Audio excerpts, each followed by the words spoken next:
Chris the Carpenter here with my latest machine. I found myself needing to cut metal. I have an abrasive chop saw, which is great for steel, but I needed something with teeth to cut non-ferrous metal, basically aluminum. And I needed some, little chunks of stuff to fit in the lathe, tubing, etc., etc. And so I built this. This is my power hacksaw, roughly following some designs from I think Popular Mechanics from like 1962. And I did some upgrades, some nicer bearings, some nicer pulleys, and whatnot.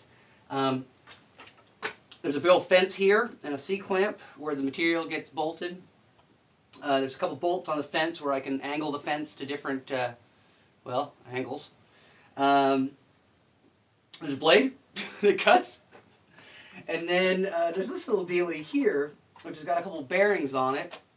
And basically when this thing gets through the cut, gets all the way through the piece of material, these bearings catch it so it doesn't cut all the way through its own table.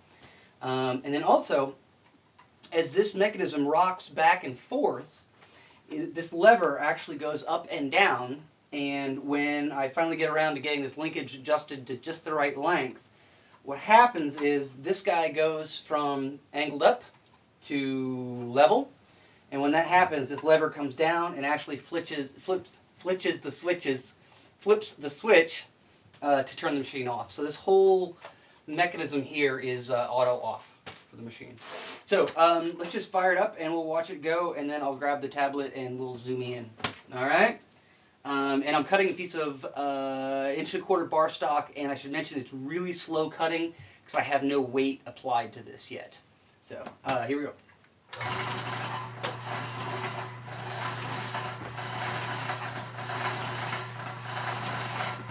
Alright, let's go take a closer look here.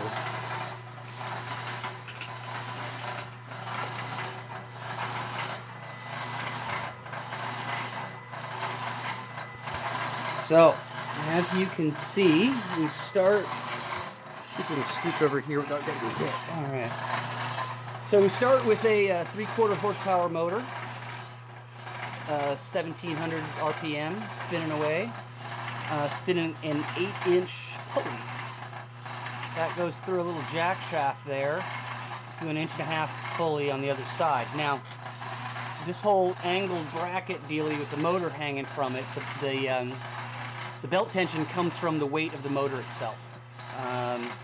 This belt here is tensioned by the motor sliding back. And if we move over here, this belt is tensioned by the weight of the motor.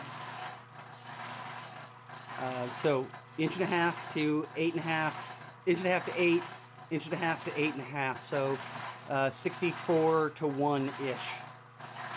Slow. What is that? 60 RPM, 1 a second maybe? Here's the close-up of the fence. Just a couple notches for the bolts and a notch for the clamp. And then you can see the arced slot there that allows me to adjust to any angle. If you look kind of in there, you don't get hit. You see the bolt head. Here is the main crank and the main upright. That connecting rod, let's take a look at that. This connecting rod is machined aluminum, 6061. I made it out of aluminum because I had to put those pockets in the end to hold the bearings. And, well, aluminum is just a lot easier to mill than steel. So there's actually a ball bearing in the end of each of these ends. You can see the crank arm is welded on there, a little jack shaft. And here's the business end. You can see it just trucks right along. It's a slow and steady wins the race kind of scenario.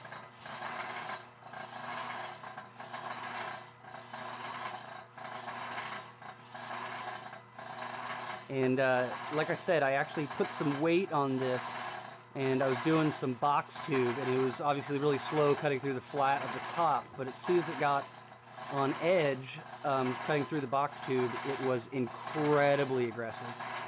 It cut through an inch box tube, 065 wall, 16 gauge, in 8 strokes. It cut all the way through the sides, and then it took quite a bit to get to the top again. So I think I actually need to add weight, but go to a less aggressive blade. And so hopefully I can do solid stuff like that, as well as thin wall tubing.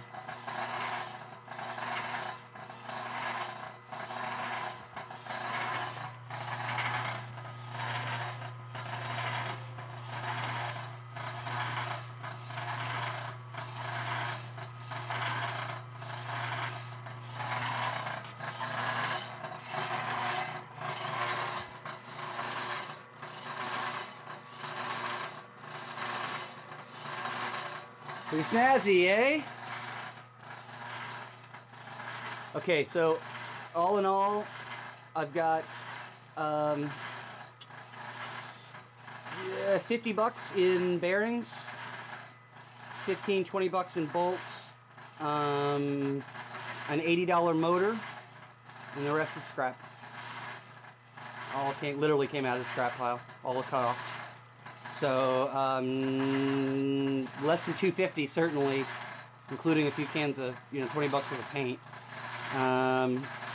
Less than $200 I think, actually, all in all. And there you go.